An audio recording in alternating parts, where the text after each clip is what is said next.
देखिए बेटा, ये थर्ड क्वेश्चन है, ठीक है, सेंट्रल ऑर्बिट का।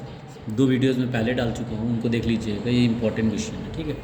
इसमें क्या बोला है, sectorial area and linear velocity, ठीक है। ये दोनों चीज़ें कैसे निकालेंगे ये इसमें बताया गया है, ठीक है। ये वेरी इंपॉर्टेंट है, बहुत बार क्वेश्चन आया है, ठीक है। देखिएगा, इसमें एक ये कर्व शेप में पाथ ले लिया, ठीक है। ये पॉइंट ए पे इसका कोऑर्डिनेट क्या है, आर कॉमा थीटा है। ये टाइम टी पे है, किस टाइम पे है, टी पे है। थोड़ा टाइम बढ़ता है तो जो हम इस पॉइंट पे पहुंच जाते हैं तो ए डैश हो जाता है। इसका जो कोऑर्डिनेट होगा R plus del R plus theta plus del theta हो जाएगा। ये डेल्टा टी समय में ये टाइम इंक्रीज हुआ है, तो इस बात को हम लिखेंगे।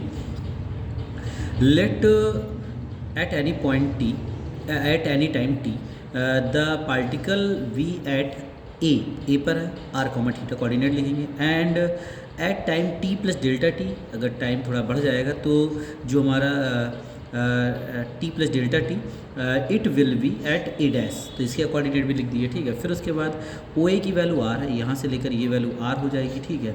ओ ए डैश की value R plus del R हो जाएगी।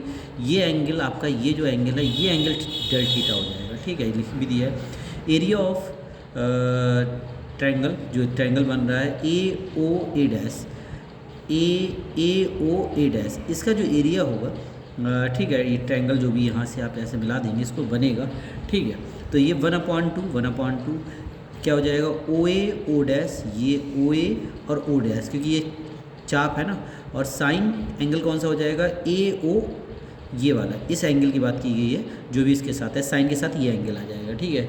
जब इस टाइप में कोई भी शेप होती है, मतलब चाप, ठीक है, टाइप में होती है, तो इसका जो ट्रायंगल होता है, तो ट्रायंगल जो बनता है उसका एरिया यही होता है। जो जिस पॉइंट मतलब पे मूव हुआ है, जिस पाथ पे मूव हुआ है, वहाँ से ओ से उसकी डिस्टेंस, फिर ओ से उसकी डिस्टेंस मल्टीप्लाई साइन के साथ जो एंगल उसने रोटेट किया है, ठीक है। तो 1/2 इसकी वैल्यू आर हो जाए, इसकी value R plus del R हो जाए, इसकी वैल्यू साइन डेल थीटा हो जाएगी, ठीक है। उसके बाद क्या करेंगे आप देखिएगा, उसके बाद so the rate of description of the sectorial area. Sectorial area क्या हो जाएगा, ठीक है। लिमिट, ये फार्मूला होता है सेक्टेरियल एरिया का, limit delta T tends to 0, 1 जो एरिया निकालना है, जो ट्रायंगल का एरिया अपॉन टाइम के सापेक्ष डेल्टा टी, ठीक है। तो क्या हो जाएगा, इस डेल्टा टी को हम इसके नीचे लिए जाएंगे, साइन के नीचे, सॉरी, डेल्टा टी को हम अलग लिए जाएंगे और डेल्टा थीटा से मल्टीप्लाई डिवाइड कर देंगे, ठीक है।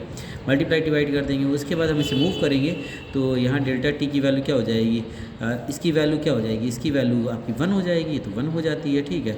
तो delta theta upon delta T बचेगा, और ये वैल्यू डेल्टा आर, जब डेल्टा टी टेंड टू 0 है तो सीधी बात है, डेल्टा टी टेंड टू 0 होगा तो डेल्टा थीटा टेंड टू भी 0 ही होगा, तो ये 0 हो जाएगा, ठीक है। और इसकी value delta theta tend to 0 हो गया तो ये वैल्यू 1 हो जाएगी, ठीक है। ये इसके कारण 1 नहीं हुआ, डेल्टा थीटा टेंड टू 0 के कारण 1 हुआ है, ठीक है। फिर इसके बाद ये आ जाएगा, और इसकी वैल्यू क्या होती है, ये वैल्यू, इसकी वैल्यू h होती है, और h कांस्टेंट है। उसके बाद हमने क्या किया, ये h की वैल्यू हम पीछे भी लिख चुके हैं, पीछे आप देखिएगा तो ये लिख चुके हैं, तो ये हो जाएगा, ठीक है। उसके बाद क्या किया, ds अपॉन ds से मल्टीप्लाई डिवाइड किया, ठीक है। उसके बाद क्या किया, जब ये हो गया तो इसकी वैल्यू क्या हो जाएगी, इसकी वैल्यू 1 अपॉन, मतलब एक तरीके से ये तुम्हारा D theta upon D S, और D S upon D T, ये क्या हो जाएगा, D S upon D T को आर ये लिख लिया गया, मतलब एक तरीके से एच तो ऐसे ही रहा, ठीक है। तो इसकी वैल्यू ये तुम्हारी ये हो जाएगी, एक तरीके से ये वी हो जाएगी, ठीक है। यहाँ पे ये दिखिएगा, हमने वैल्यू लिखी है, क्या लिखी है, इसके बाद R del theta upon del S की वैल्यू साइन फाई हो जाएगी, तो इसकी वैल्यू साइन फाई हो जाएगी, और पी बराबर क्या होता है, आर साइन फाई होता है, तो आर साइन फाई पी हो जाएगा। तो यही चीज़ आपको प्रूफ करनी थी, और जब एच कांस्टेंट है, एच हटाएंगे तो ये क्या हो जाएगा, डायरेक्टली प्रोपोर्शनल हो जाएगा 1/p के, या इसे कह सकते हैं पी के, ये यूनिवर्सली प्रोपोर्शनल है, ठीक है। बस यहाँ थोड़ा सा ध्यान रखिएगा, क्या हो जाएगा, किसकी वैल्यू लिखी गई है बेटा, ये वैल्यू जो लिखी गई है ये v लिखी गई है, किसकी वैल्यू लिखी गई है, ये तो पहले से दिया गया है एक तरीके से, ठीक है। ये जब r जो है अलग कर लेंगे, इसके r जब अलग कर लेंगे तो ये जो भी है इसके साथ जो भी r है उसकी जगह पे ये तुम्हारी वैल्यू लिखी गई है v को, ठीक है, कन्वर्ट किया गया, ओके। क्योंकि ये तुम्हारा ये पार्ट देखिए, ये पार्ट जो है बिल्कुल सेम ही आया है, ये पार्ट सेम एक r आ चुका है। अब r की जगह अब r बचा है और क्या बचा है, ds अपॉन dt बचा है, ds अपॉन dt, ठीक है। आर बचा, ये अपॉन में आर कर लो तो वो वैल्यू वी हो जाएगी, ठीक है, ये वैल्यू अपॉन में वी हो जाएगी, ठीक है। तो यहाँ से ये कन्वर्ट हुआ है, ये बिल्कुल अच्छे से डेरिवेशन तैयार कर लेना, ये बहुत बार पेपरों में पूछा गया, ओके।